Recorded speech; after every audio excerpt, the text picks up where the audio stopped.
Je taillais la vigne avec ma femme il y a 25 ans, tranquillement à côté, quand un copain qui passait pour venir boire le café vers 9h30 matin, jour de marché, m'a dit « c'est étonnant que tu ne sois pas allé voir la baleine ».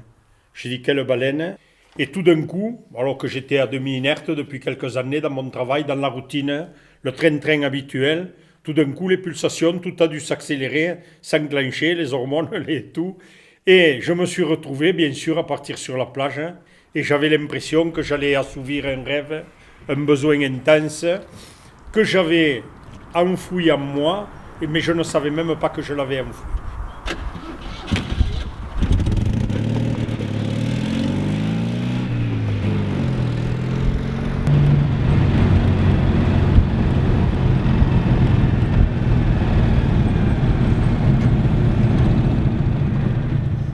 J'avais calculé pour récupérer le squelette qu'on pouvait l'enterrer dans les tas de sel de la Nouvelle, avec une chargeuse et tout. On a des tas de sel avec 1000 tonnes de sel, et elle aurait été au sel comme une sardine salée, c'est-à-dire conservée, dissécable, bizarre, momifiée. J'avais calculé qu'on pouvait la faire cuire à la distillerie. À moins d'1 heure, ils vous l'amènent à 100 degrés. On y met la baleine avec un peu de viande, comme du bouillon, et on la dissèque très facilement en viande cuite. Voilà, comme un moment pour nettoyer la baleine, je pouvais la mettre dans un bassin à la campagne, acheter des gambas qui m'auraient nettoyé les os, manger la viande, et moi, 3 mois après, je mangeais les gambas, c'est-à-dire la viande pourrie merdeuse de la baleine, je la transformais en bon crustacé. C'était du bon sens pratique agricole, une conversion de viande, mais il ne serait pas allé dans les os. Pour bien montrer que des idées, je n'en ai jamais manqué, le problème c'était de les sélectionner et de faire par importance.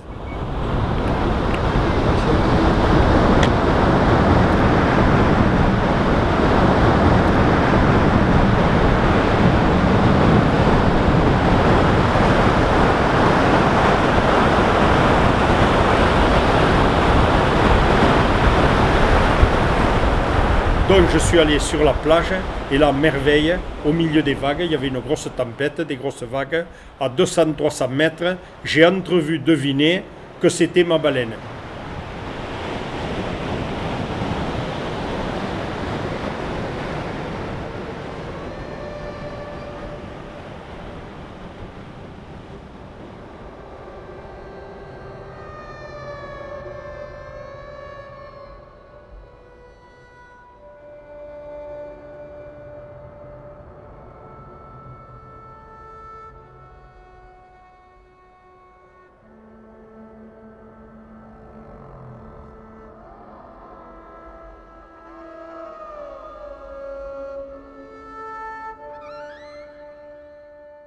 Au lieu d'aller sur la plage immédiatement, j'ai continué à travailler la vigne pendant 3 jours pour me calmer, pour me modérer.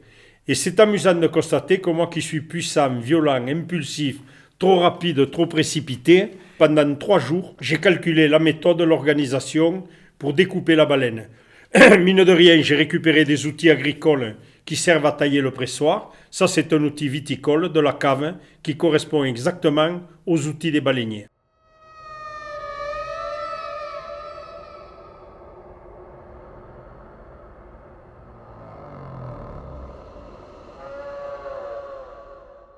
Mètres, 40 tonnes à dépecer tous les deux seuls, ça me fait un peu peur. Honnêtement, ça me fait peur. Moi qui n'aime pas dépouiller un lapin ni vider un poulet, 40 tonnes, ça sent mauvais, c'est quand même pas rien. Sans matériel, sans rien. Donc, une vieille de chevaux, un tracteur, une benne à vendange. Toute l'année en agriculteur, je ramasse des cailloux, des raisins, des arbres, des bouts de bois, des murs qui s'écroulent, un travail. Je suis rustique, pas du tout difficile, et donc je pars récupérer la baleine, comme on va ramasser les raisins. Alors le premier jour, c'est très rigolo, c'est l'aventure qui démarre. Le deuxième jour, c'est toujours rigolo, mais qu'à moitié.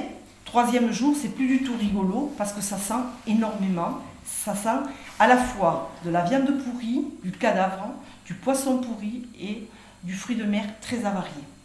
Et pendant 1 semaine, l'hiver dans l'eau, on a découpé la baleine. On a eu un peu tous les climats, c'est-à-dire le vent, la pluie, le froid, le beau. J'ai terminé en pantoufles. Et là, donc, je dis à mon mari, moi je déclare au forfait, moi la découpe, je n'en veux plus. Et là, donc, il a bien fallu assurer l'intendance. Alors moi, donc, de la découpe, au 3e jour, on va dire, je ne me suis occupée que de l'intendance. La langue faisait 1500 kg, l'intestin 150 mètres, les poumons 4 tonnes, et le cœur 300 ou 400 kg. Voilà. En une semaine, on a pelé, découpé, rejeté la viande en mer, pas question de la récupérer, maison d'engrais, réserve africaine, la viande peut être polluée, intoxiquée, malade, on ne connaît pas les causes de la mort. Imaginez 5 personnes dans cette pièce qui sentent la baleine pourrie, avec des vêtements immaculés de sang. On mange, c'est affreux, c'est horrible. 9 litres d'eau de javel dans la semaine pour désinfecter, et une horreur. En odeur, c'est l'horreur.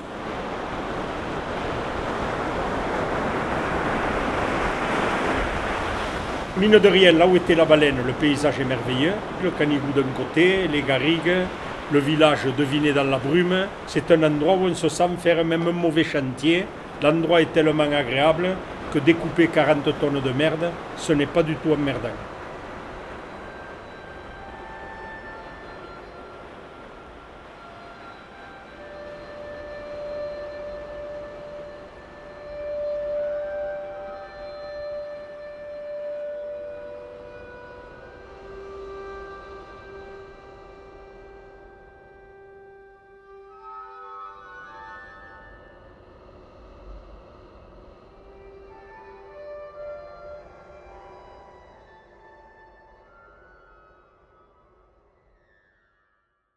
Enfant, en vacances, je me promenais sur la plage quand j'ai découvert un os qui pour moi était énigmatique, bizarre, inconnu, mais géant, puisqu'il devait peser une dizaine de kilos et faire au moins 50 cm. Et donc dans ma tête de gosse, quand je trouve cet os, je crois que j'ai les restes d'un géant, le bon Dieu, le diable, un dragon, on ne parlait pas de dinosaures à l'époque. Et cet os, je l'ai ramassé, émerveillé mais craintif. Ce qu'on ne connaît pas, qu'on ne comprend pas, ça intrigue et ça émerveille en même temps. Je l'ai donc ramassé, cet os, comme un gris-gris, un porte-bonheur, amené à déterminer à l'instituteur, et on m'a dit os de baleine. Et le bon Dieu me donnait raison d'avoir ramassé un os enfant naïvement, que mes parents auraient pu faire jeter, parce qu'il n'était pas très beau, il n'était pas très propre, et mes parents me l'ont laissé garder, et parce que j'ai ramassé un os enfant, en définitive, ça m'a épanoui. Donc, grâce à mes parents gentils, mes grands-parents, toutes les fois que je faisais à la campagne quelque chose, que ce soit une cabane d'Indiens, attraper des têtards, même si ça paraissait des bêtises salissantes, du moment que c'était pas dangereux, amoral ou pas, on m'a toujours laissé tout faire. C'était une façon d'épanouissement. 5 ans avant cette baleine, en 1985, vient mourir une baleine à la Nouvelle, on détruit une baleine. Et j'avais dit, s'il y en a une autre, je me la récupérerai tout seul.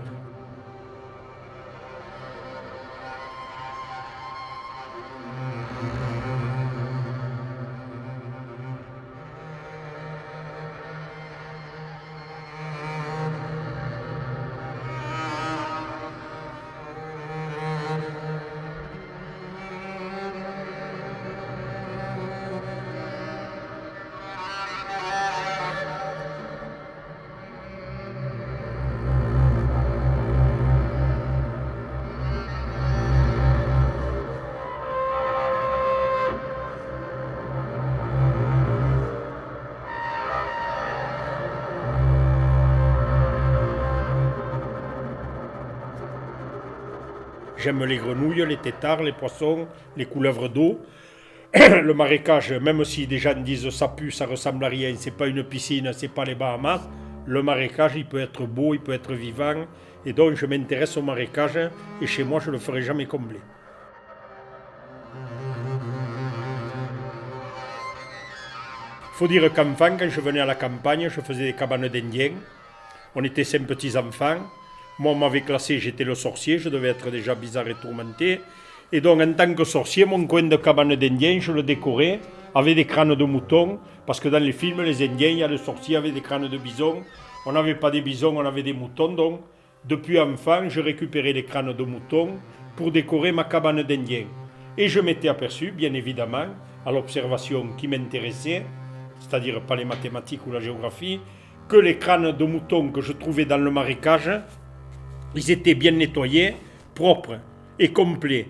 alors qu'un mouton qui meurt dans la garrigue, c'est altéré, les dilatations, le vent, la pluie, le soleil, il manque les mandibules, les renards le pillent, dont depuis enfant, je savais que les crânes d'animaux et les ossements étaient trouvés remarquablement bien conservés dans le marécage. Et donc je dis naïvement au milieu scientifique, parce qu'enfant je faisais des cabanes d'Indiens, avec amour, attention, observation, ça m'a fait un jour nettoyer un squelette de baleine, mieux que le milieu scientifique, par l'observation naturelle d'un gosse.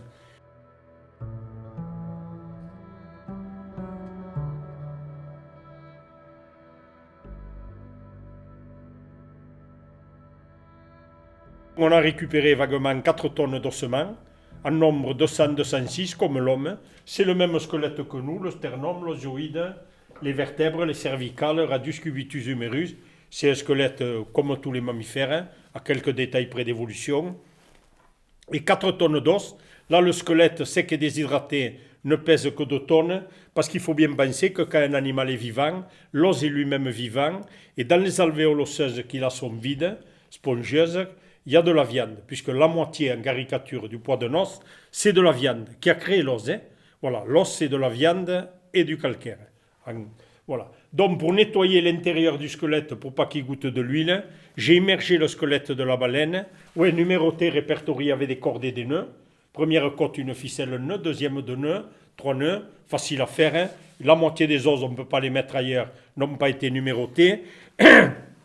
Et donc, pour nettoyer le squelette, ce qui était le plus difficile à faire, je l'ai immergé dans le marécage et des milliards de bactéries, d'infiniment petits, sont rentrées dans les os manger la viande.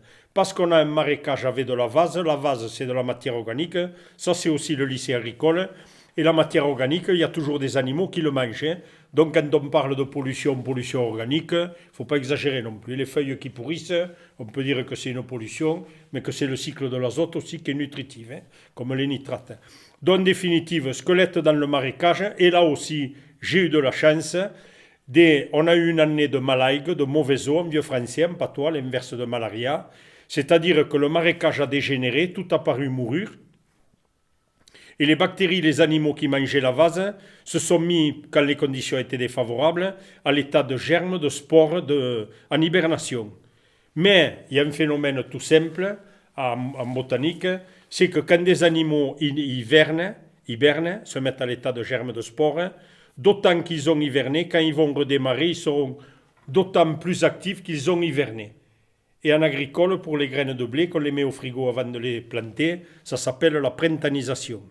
C'est-à-dire, quand on a eu des mauvaises conditions, le jour où elles sont meilleures, on se réactive d'autant plus. Comme quand on a manqué de quelque chose, l'homme, le jour où on en a, comme je dis, on s'affarte.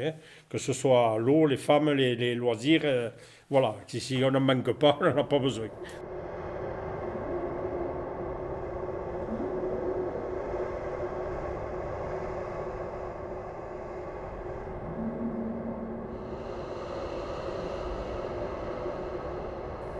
Et pour le remonter, ça a été tout simple. C'est le bon sens pratique agricole, fait avec des matériaux de récupération. Il a suffi de mettre la tête sur un trépied géant et de mettre les vertèbres autour d'un tube. On a enfilé les vertèbres comme des perles autour d'un tube qui part des premières cervicales et au fond sur 15 mètres. Et en une semaine, avec des matériaux de récupération, on a entièrement remonté le squelette de la baleine. Ça ne m'a pas coûté 10 000 euros. Ça ne m'a pas coûté plutôt 2 000 euros, c'est-à-dire avec les anciens francs, je mélange tout, même pas 1,5 million, sparadrap, fil de fer, baguette à souder, peinture, c'est fait sans mesure, sans application, pour bien démontrer qu'on vit une époque de luxe où on paie très cher les finitions et définitions, comme si je voulais caroler la place, un son musical, le chauffage. Si on fait les choses de façon nécessaire, sans luxe, les choses ne reviennent pas cher.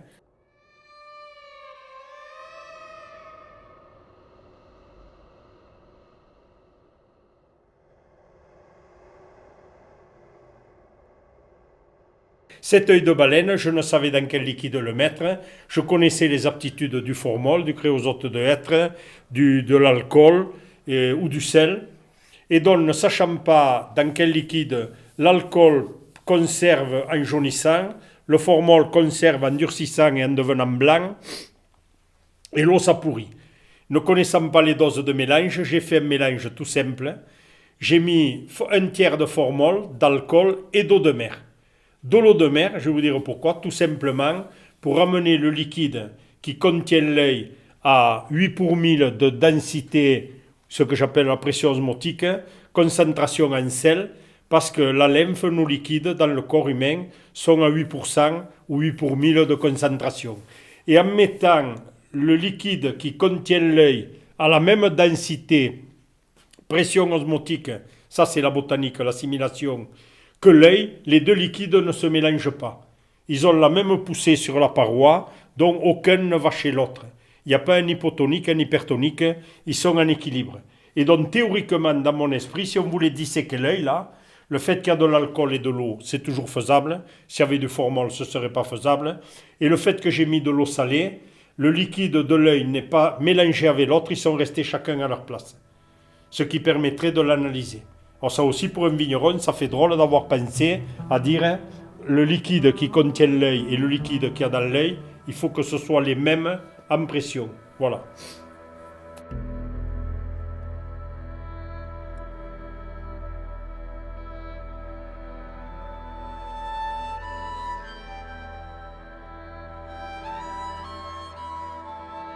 Pour que le squelette qui était humide puisqu'il sortait du marécage se dessèche en douceur, c'est-à-dire ne subisse pas les brutalités climatiques, naturellement j'ai remonté le squelette de la baleine sous la maison dans une cave à vin, c'est-à-dire un local qui corrige les brutalités climatiques.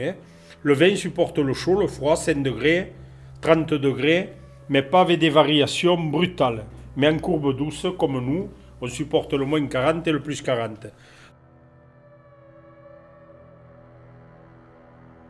Je tenais à ce qu'elle soit complète parce que d'abord ça me plaît à moi, ça me satisfait dans mon état d'esprit de bien le faire, bien assez que je ne suis pas du métier, donc j'ai le complexe du petit, du simplet, de dire elle n'est pas complète parce qu'un vigneron, bien sûr, il ne pouvait pas récupérer des os, j'ai des os plus petits qu'une lentille.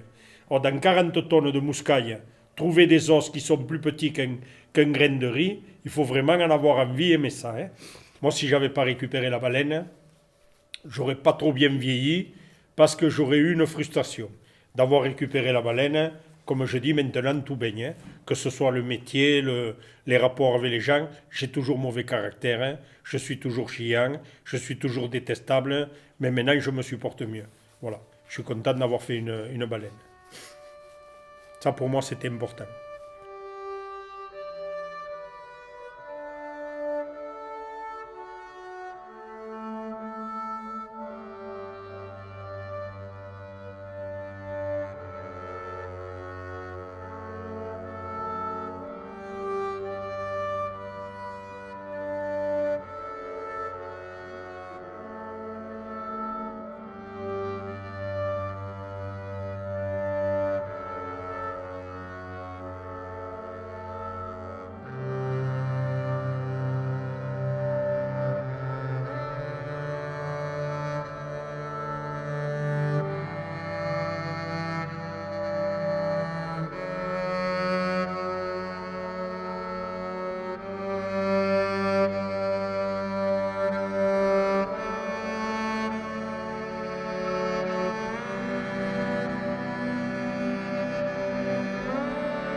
J'allais découper ma belle-mère. Ah, tu fais Yago.